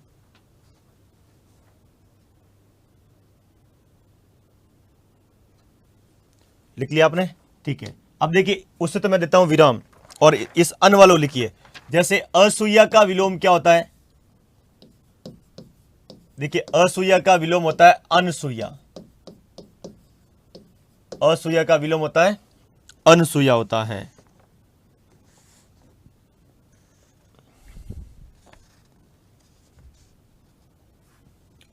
यह महत्वपूर्ण है। अभिज्ञ का विलोम क्या होता है, अनभिज्ञ होता है। अभिज्ञ का विलोम क्या होता है, अनभिज्ञ होता है। और देखिए असन का विलोम क्या होगा, असन का विलोम होगा अनसन। जो बोलते हैं अनसन, आमरण अनसन। अभ्यस्त का विलोम क्या होगा, अनभ्यस्त। अभ्यस्त का विलोम होगा अनभ्यस्त।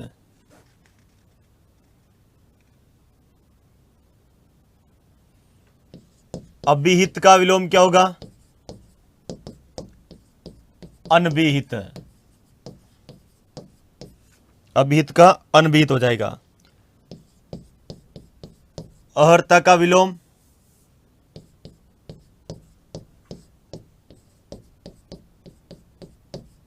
अनहर्ता हो जाएगा।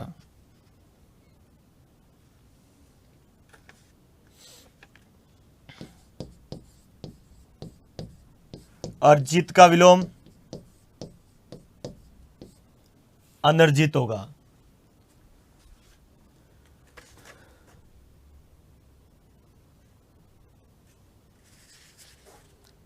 अब देखिए आदर का विलोम क्या होता है आप जानते हैं, अनादर होता है, पढ़ने की आवश्यकता नहीं है। यहां देखिए आर्स का विलोम अनार्स होगा, आर्स का विलोम अनार्स होगा। आर्य का विलोम, आर्य का विलोम अनार्य होगा। ईस का विलोम देखिए अनीस होगा। ईश्वर का विलोम अनीश्वर होगा, मतलब अनीश्वर होता है। ईर्ष्या का विलोम अनिर्ष्य होता है। इप्सा का विलोम अनिप्सा होता है। और एक बार यह पूछा था कि इप्सित का विलोम क्या, ये आरपीसी पूछ चुकी है इसका। इप्सित का क्या हो जाएगा, अनिप्सित होगा। मुझे लग रहा है जहां तक मेरी जानकारी है आरएस मुख्य परीक्षा में पूछा था इसने, इप्सित का विलोम क्या होता है।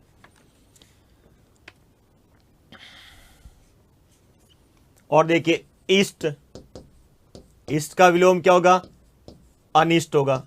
अब ईस्ट का विलोम अनिष्ट आप जानते ही हैं।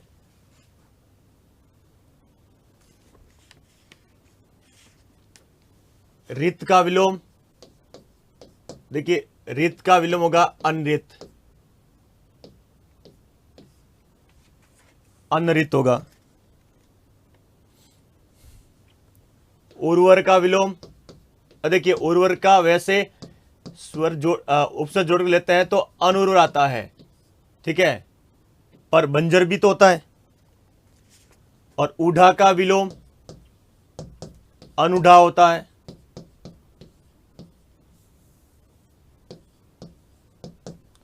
ऊढ़ा का विलोम अनुढ़ा होगा।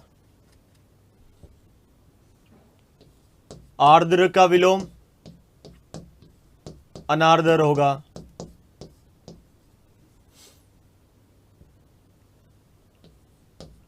आवृष्टि का विलोम अनावृष्टि होगा। अब अनावृष्टि का खुद का विलोम देखोगे तो आगे कोई और लिखा मिलेगा पुस्तकों में।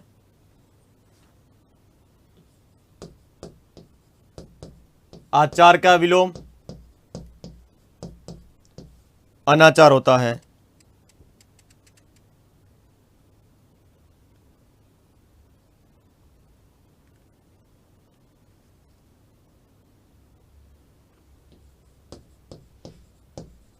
अन्वय का विलोम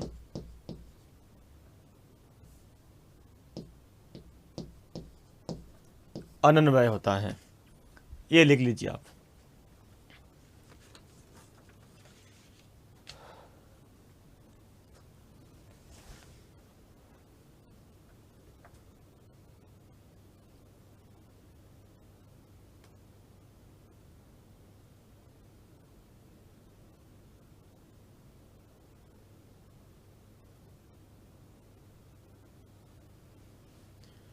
मैंने आपको पहले बोला कि पारिभाषिक शब्द मेरे लिए पढ़ाना संभव नहीं है। कक्षा शुरू हुई तब मैंने आपको ये बात बोल दी थी, स्पष्ट शब्दों में कही थी, ठीक है। एक शिक्षक में सारी बातें नहीं होती है। हाँ, मैं ये बात आप सर तक पहुंच चुकी है, सर तक मैं वापस पहुंचा दूंगा, आपको मिल जाएगा। और इतना भी ध्यान रखिए, ठीक है, 100% चीजें डिपेंड मत रहिए आप। हमने आपको खूब प्रयास किया पढ़ाने का, तो पारिभाषिक खुद करें आप, कि वहां पर तो मैं आपको लिखा दूंगा, बस वही है। इससे बढ़िया आप उसको खुद लिख करके पढ़ लें आप। मैं भी क्या करूंगा, लिखाऊंगा। उससे मेरे पास कोई तरीके भी नहीं है। या तो चलो मैं उपसर्ग वाले अलग अलग करके पढ़ा रहा हूं आपको, उनमें तो कोई तरीका ही नहीं है, क्या पढ़ेंगे।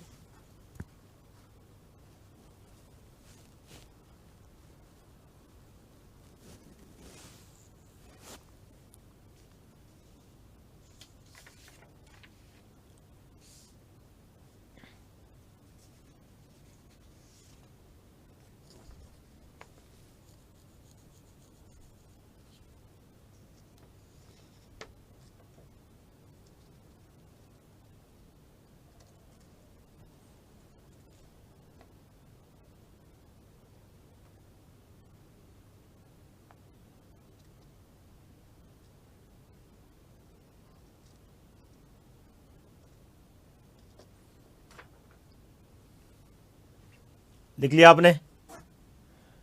और देखिए इनमें एक देखना निरुपसर्ग, निरुपसर्ग।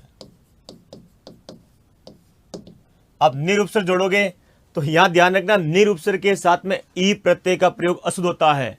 अब आपसे यहां पर क्या करेगा, ठीक है, असंगत विलोम में असंगत विलोम वाला जो प्रश्न आता है, ठीक है, उसमें जो विकल्प आते हैं उनमें आपको ये मिलने वाला है। कौन सा? निर मिल जाएगा, मैं वैसी उम्मीद करता हूं। तो यहां पर हम लिख रहे हैं निर उपसर्ग के साथ, मैंने पढ़ा था वो बात आपको यहां पर वापस याद रखनी होगी। देखिए वो बात याद रखनी होगी वापस। निर उपसर्ग के साथ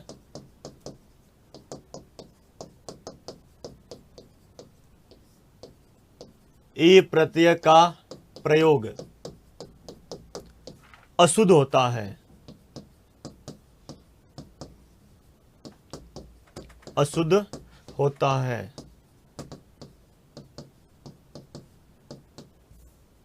जैसे, तो आपको दोनों साथ पढ़ने होंगे वापस। जैसे देखिए, मान लीजिए अपराध का विलोम क्या होता है। भाई अपराध का विलोम तो आप जानते हो, या तो कोई दिक्कत नहीं है। आप कहेंगे सर अपराध का हमें क्या पढ़ा रहे हो, अपराध का तो निरपराध होता है, ठीक है। अशुद्धि कहां होगी? अशुद्धि यहां पर होगी, निरपराधी मत कर देना। रुकिए, अब लीजिए अपराधी का विलोम क्या होगा? निरपराधी मत कर देना। अपराधी का विलोम क्या करोगे? निरपराध करिएगा, निरपराधी मत कर देना। ऊपर लिखा है कि निरुपसर्ग के साथ ई प्रत्यय का प्रयोग अशुद्ध होता है, इसलिए इन्हें पढ़ना जरूरी है, आपको पढ़ना जरूरी होगा। धनी का विलोम क्या होगा? देखिए धनी का विलोम निर्धन होगा, यह मत कर देना निर्धनी। यदि आपको निर्धनी दे दे तो उस विकल्प को क्या करना है? अशुद्ध करना है, सही नहीं करना है।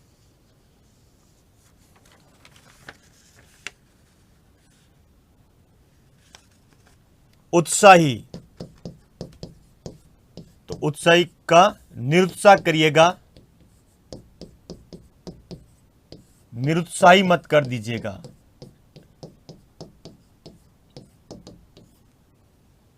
निरुत्साही मत करिएगा। उद्यमी का विलोम निरुद्यमी, निरुद्यम कीजिएगा।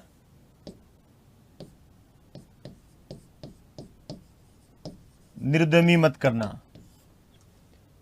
क्योंकि गलत विकल्प, जो असंगत वाला प्रश्न होता है उनमें ऐसे पूछे जा सकते हैं। लोभी का विलोम निर्लोभ होगा, निर्लोभी नहीं होगा। दोषी का विलोम निर्दोष होगा, निर्दोषी नहीं होगा, निर्दोषी नहीं होगा।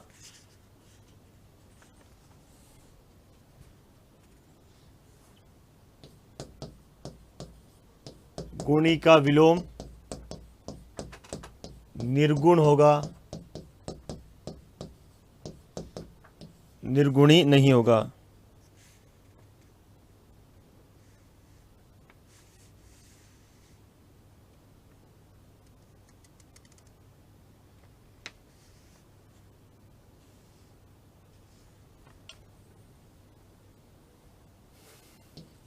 इसी तरह से देखिए, मैं यही लिखा देता हूं, ठीक है, निस वाला यहीं पर लिखा देता हूं, निस उपसर्ग है, इसे भी साथ पढ़ लेना। देखिए कलंकी का विलोम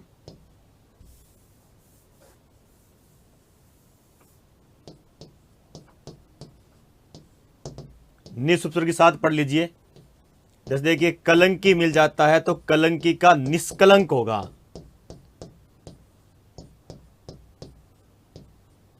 विलोम निष्कलंक होगा, निष्कलंकी मत कीजिएगा।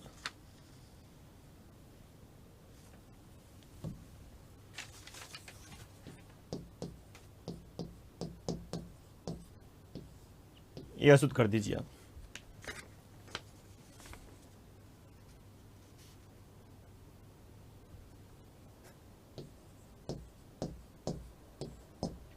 कपटी का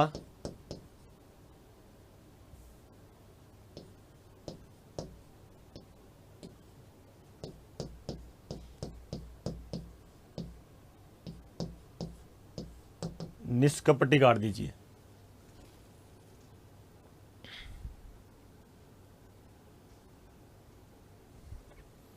एक और लिखिए, कलुषित का विलोम निष्कलुष होगा।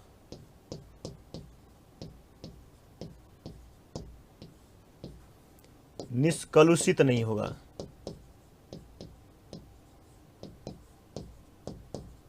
मतलब है इत प्रत्यय वाला प्रयोग भी अशुद्ध हो गया।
अगला देखिए, इधर लिखिएगा अप उपसर्ग के सहयोग से।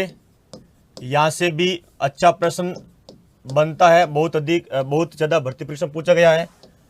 और इस तरफ लिख दीजिए अ उपसर्ग।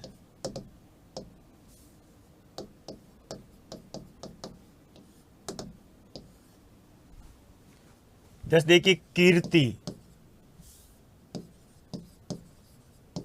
कीर्ति का विलोम क्या होता है? अपकीर्ति होता है।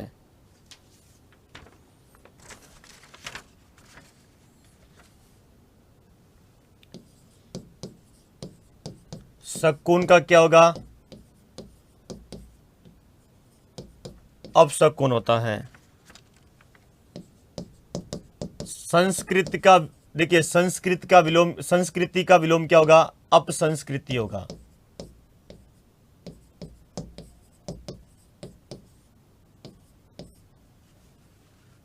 अपसंस्कृति हो जाएगा।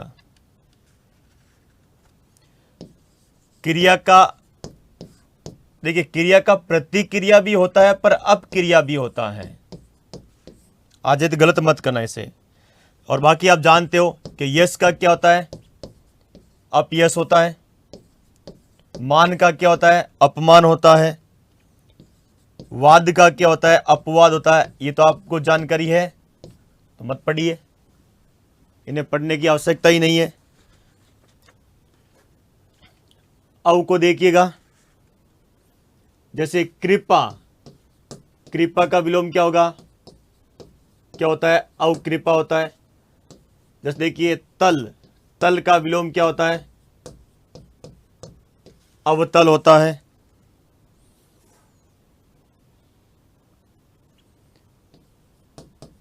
मानना का विलोम क्या होता है? अवमानना होता है। या तो पढ़ने की आवश्यकता नहीं है, पर मान्य का विलोम क्या होता है? अवमान्य होता है। और एक मूल्यन का विलोम क्या होगा? अवमूल्यन होगा। घटना। अवमूल्यन। घोषणा का विलोम क्या होगा? अवघोषणा।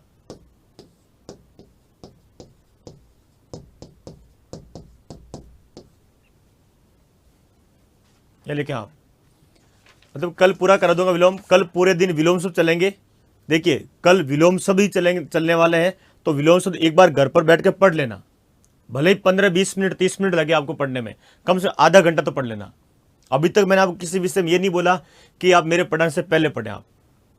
अब मैं आज बोल रहा हूं कि विलोम शब्द एक बार पढ़ना, ताकि एक बार यदि आधे घंटे आपने पहले समय दे दिया विलोम शब्द को और फिर यहां पढ़ोगे तो फिर आपको केवल लिखना होगा और फिर परीक्षा से थोड़ा सा पहले पढ़ना होगा। लिखें आप, ठीक है? तो भैया लिखते रहें, पढ़ते रहें। चलिए आज के लिए धन्यवाद, फिर मिलते हैं। शुभ रात्रि।